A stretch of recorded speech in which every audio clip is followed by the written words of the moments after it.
Mark Stein, the columnist, has written, I'm over here. Mark Stein has written about the demographic suicide of Europe.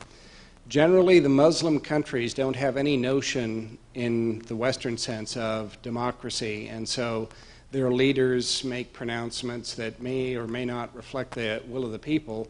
And in particular, in Iran, President Ahmadinejad is regularly calling for the annihilation of Israel and the development of Islamic nuclear weapons. So it appears, from my perspective, that the Muslim world is on the move and the Western world doesn't seem to be doing a whole lot to defend itself.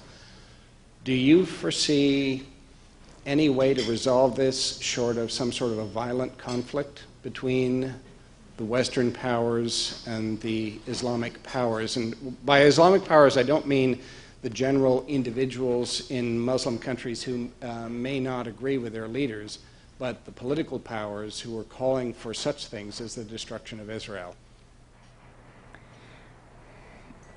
I mean, again, the core of my talk tonight was, if you don't understand tribal society, if we don't, and I really mean this, in tribal society, whether it doesn't matter how much Islamic theology is in it, the more that's in it, the more Sharia is introduced into conflict, Islamic law is introduced into conflict, the harder it gets. But in principle, reality is, for those of us who are brought up in a tribal society, we don't know things like contracts and talking. We know what revenge is. We know what aggression is. We know how to defend ourselves against it. The nation state, as it's introduced in most Muslim countries, except Indonesia and Turkey, is an instrument of those few people who want power and who want to preserve it. And every time they do that by introducing Islamic theology, not because they believe in it. Saddam Hussein was not a Muslim, he was a declared atheist. But when it suited him, he put, there is no God but Allah and Muhammad is his messenger on the Iraqi flag because he knew the only viable opposition to him in Iraq were Islamists. The opposition themselves use Islamic theology to oppose their government. So first of all, before we go sit at a table and have a peace treaty and start signing contracts and all of that, we have to understand the dynamics and the context of that world. We're not talking about democrats. On the one hand, we're talking about despots who want to preserve their power. And on the other hand, we're talking about oppositional groups who are seeking answers in a 7th century, 8th century theology. And I think first, we need to have a proper understanding of that before we proceed to develop a strategic foreign policy that will bring about peace in these regions. And you talked about Israel today and Netanyahu. I think if the American president goes on and forces a peace treaty down Israel's throat, what you're going to have is a piece of paper. You're not going to have peace. You just have a paper declaring we have peace, because people on the other side don't. I hope it works out to peace, and the more we postpone it, the more dire things get. And then we end up in wars that we are ill prepared for. The 11th of September hit most politicians, most academics, most journalists, and most American citizens as a complete surprise. And I'm saying most, there were few people, but they just weren't listened to because it wasn't seen as a problem. And we can reverse that because we now have that experience of the 11th of September. Wherever the mic is. Thank you for your comments. I have 2 questions. Is there a country that you see, maybe Malaysia, maybe Morocco, you mentioned Turkey, where religion works in a free and fair government system? And I don't know, that's an open question. And then I want to take you from the Middle East to East Africa, where you're from, and it seems to me constant civil wars, constant refugees, a horrible healthcare system, lots and lots of poverty. Just a small question. What's the solution of basically sub-Saharan Africa? And it seems to me there might be only one country that I can think of that's had 50 years of reasonable, fair elections and no civil war. Mm-hmm. I'm thinking about Ghana, but I'd love to hear more of your thoughts on the whole region and solutions. That's all. I can act as a prophet. Just come and solve all the problems in the world.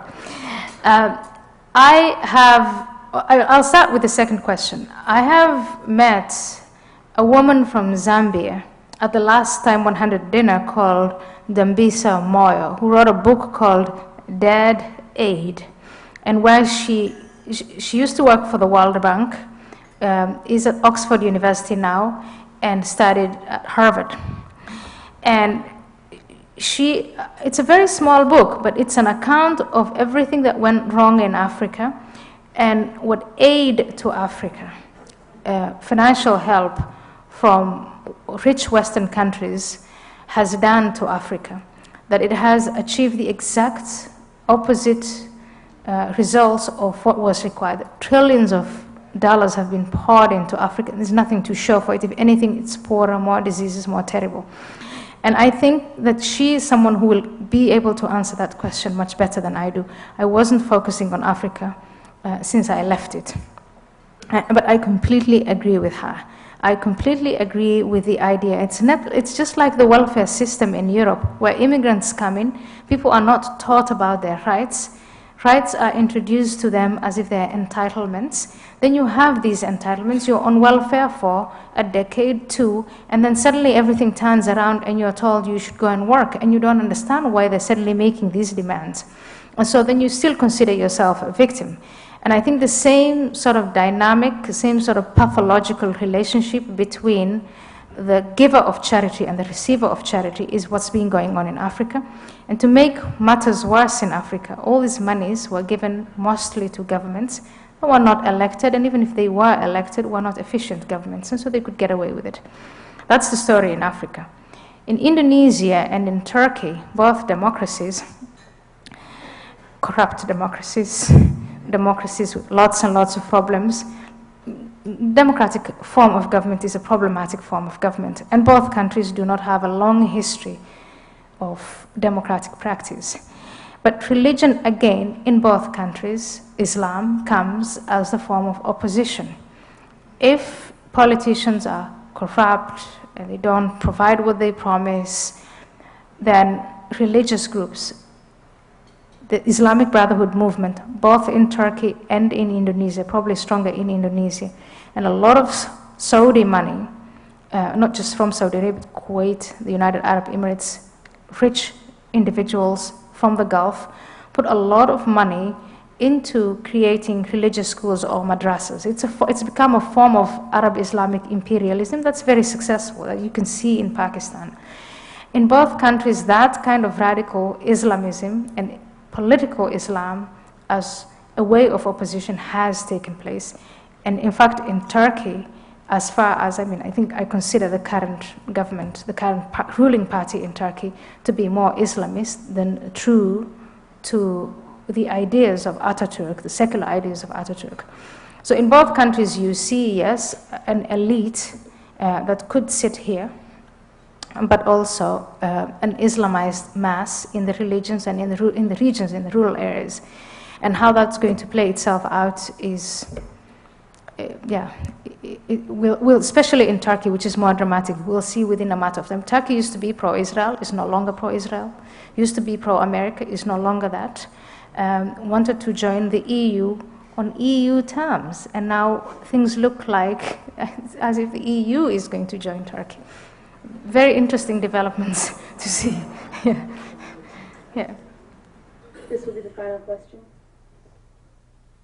Thank you very much. The Judeo-Christian paradigm for the relationship between God and man is free will. In contrast, in Islam, it's submission to the will of Allah. The former, intrinsically democratic, the latter, intrinsically, it seems, fascistic. And that theme expounded upon by Matthias Kunzel, the German political philosopher, who ironically is a leftist and atheist, but a friend of Israel and democracy.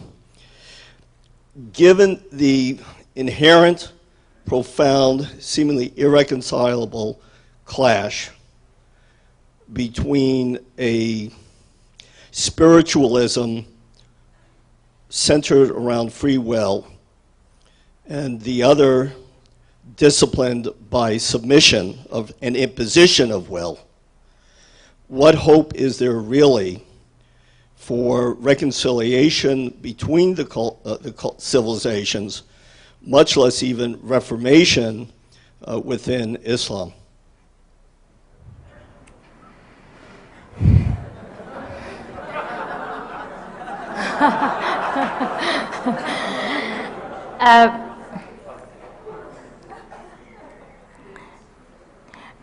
The answer to that question is about the most difficult to give, because, I mean, we can analyze as much as we like, but we can't.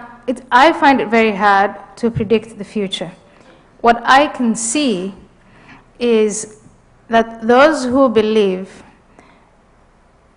in the submission of will and in a God that demands submission of will, of the human will, are far more convinced about their ideas, are willing to invest in it, not just money and resources, but also their own lives.